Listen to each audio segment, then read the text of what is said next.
Off the southern coast of Greenland, one of the most powerful engines on the planet is quietly beginning to stall.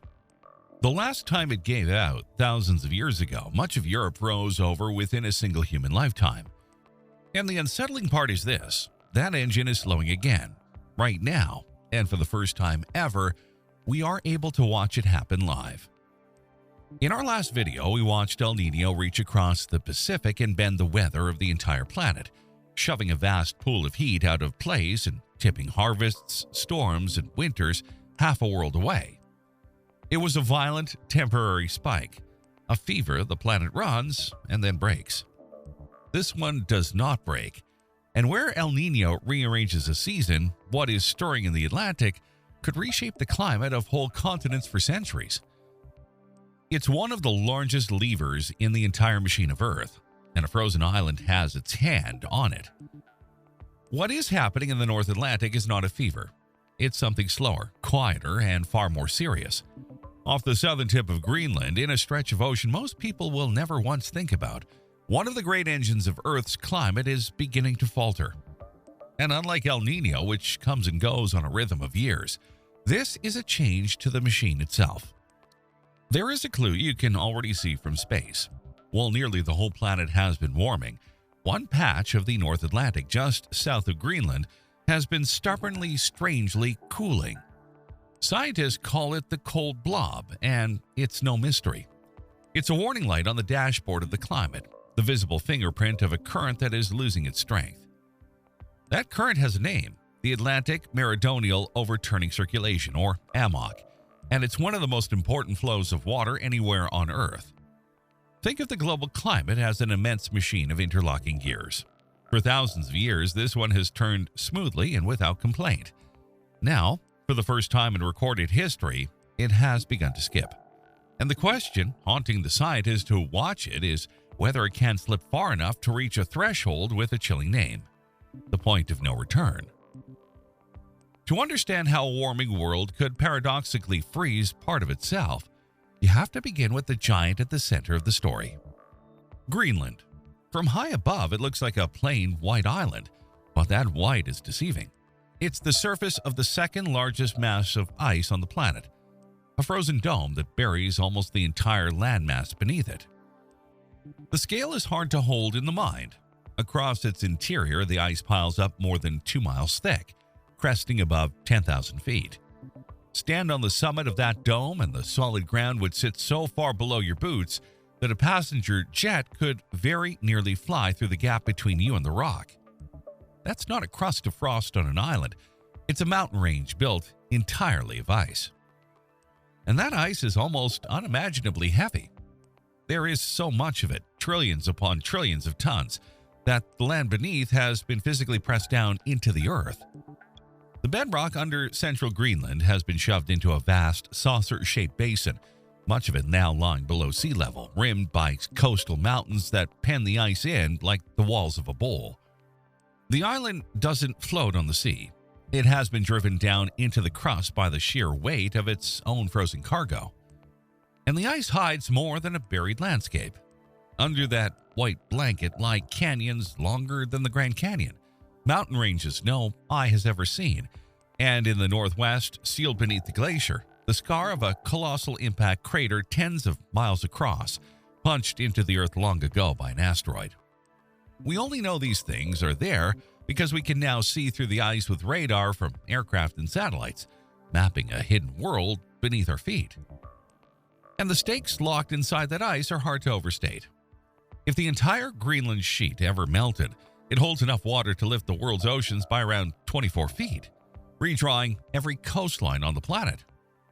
As its bright surface darkens and shrinks, the far north loses its mirror, part of why the Arctic is now warming 2 to 3 times faster than the rest of the world. The giant is not only melting, it's helping to heat the very region that keeps it frozen. One more property of all that ice matters, and it stays completely invisible: color. A bright white sheet of ice behaves like a near-perfect mirror, bouncing most of the sunlight straight back out into space. Scientists call that reflectivity albedo, and Greenland is one of the quiet reasons the far north stays cold. But a mirror only works while it stays bright. once the ice darkens, once the melting and pooling and staining begin, the surface turns from a mirror into a sponge, drinking in the very heat that drives the melting further. That is the first of several traps hidden inside this story. So, how does a frozen island in the north reach out and shape the climate of continents thousands of miles away? Through water, and through a single elegant piece of physics: density. The AMOC works like a colossal conveyor belt threaded through the Atlantic. Along its upper deck, warm water streams north from the tropics, a river running through the sea, carrying an almost obscene amount of heat toward Europe and the Arctic. This is the current that hands London and Paris their mild winters, cities that sit as far north as the frozen reaches of Canada, kept gentle by a steady delivery of borrowed tropical warmth. But a conveyor belt has to loop. When that warm water reaches the far north, near Greenland, it surrenders its heat to the cold air, and something decisive happens. Chilled and heavy with salt left behind by evaporation along the way, the water turns denser than everything around it, and dense water sinks. In great invisible columns off Greenland, the surface of the ocean plunges thousands of feet into the black, then begins the long crawl back south along the sea floor. That plunge is the engine. It's the piston that drives the entire global loop. You can watch the same physics in a coffee cup. Pour cold milk into black coffee, and for a moment before it blends, the heavier liquid sinks and curls beneath the lighter one. The ocean plays out that exact rule on a planetary scale. Cold, salty water sinks. Warm, fresh water floats. The whole conveyor turns on nothing more complicated than that. There is a reason this happens in the Atlantic and almost nowhere else.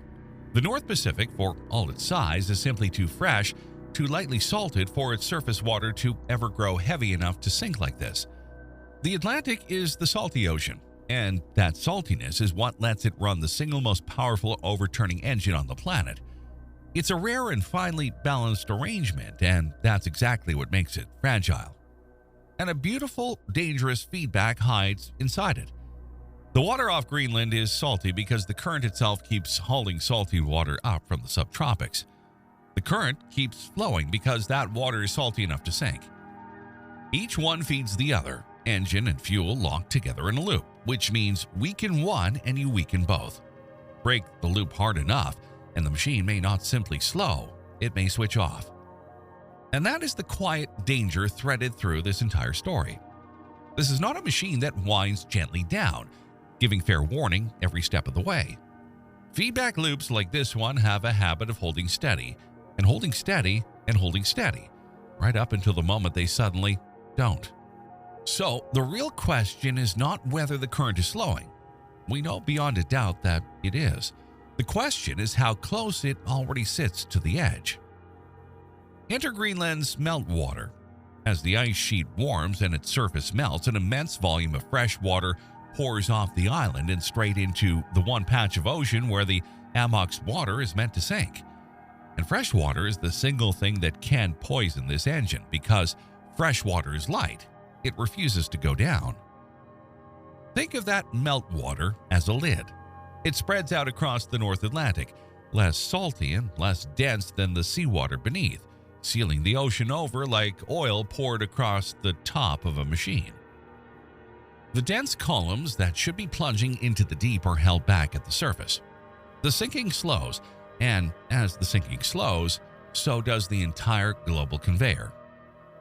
This is not a prediction. It has already been measured.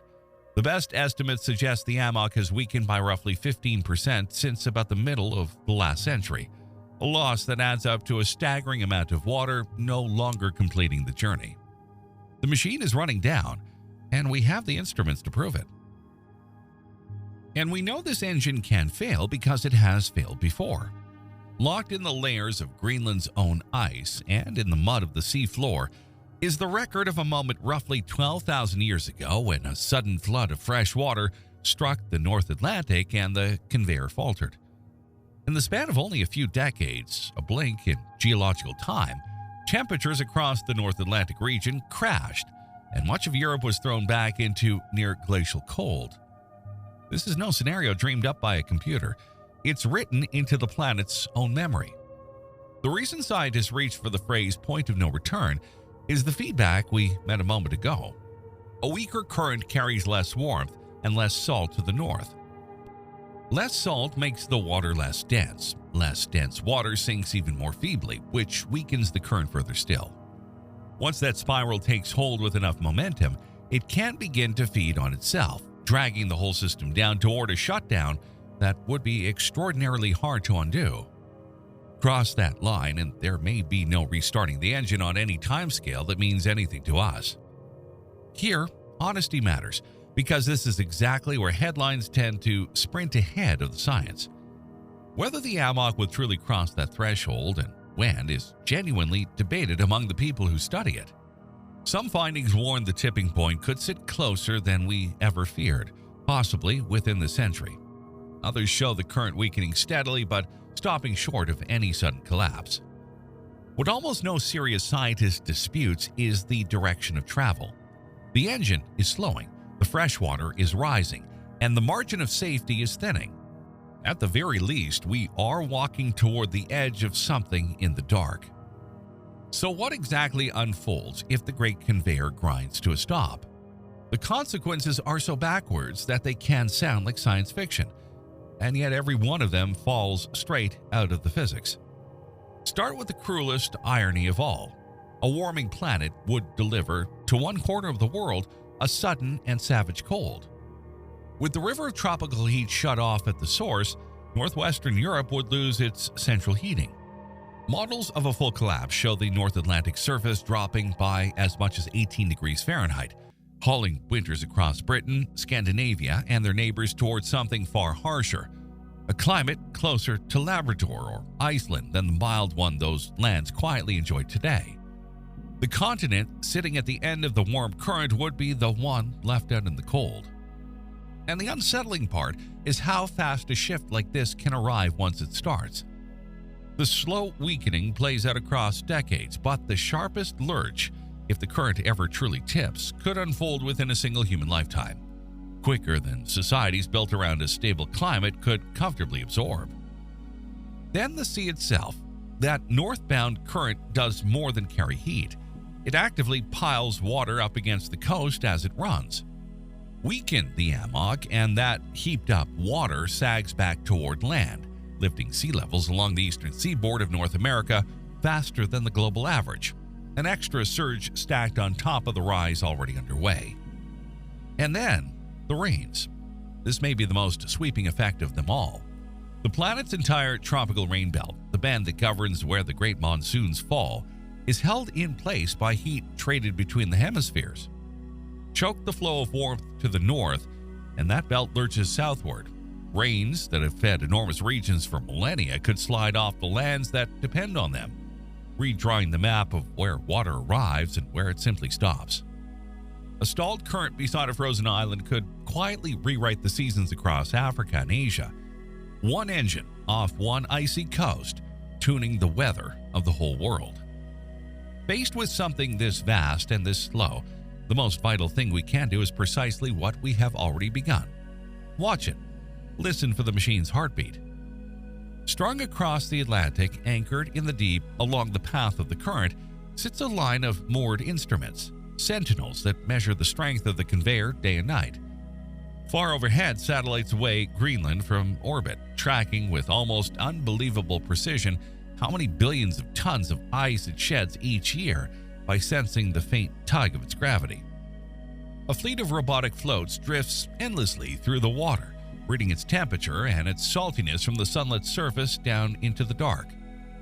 For the first time in history, we can take the pulse of a planetary engine as it beats and watch, month by month, for the first flutter of an irregular rhythm. None of this watching stops the ice from melting on its own, but it buys the one thing that matters most in the face of a slow giant: warning. The chance to see the change coming while there is still time to understand it, weigh it, and decide what to do. That is the real lesson folded into all of this. The Earth is not a scattering of separate places, a Europe here, an Africa there, a frozen island in between. It's a single connected machine, its parts bound together by rivers of air and water we are only now learning to fully trace.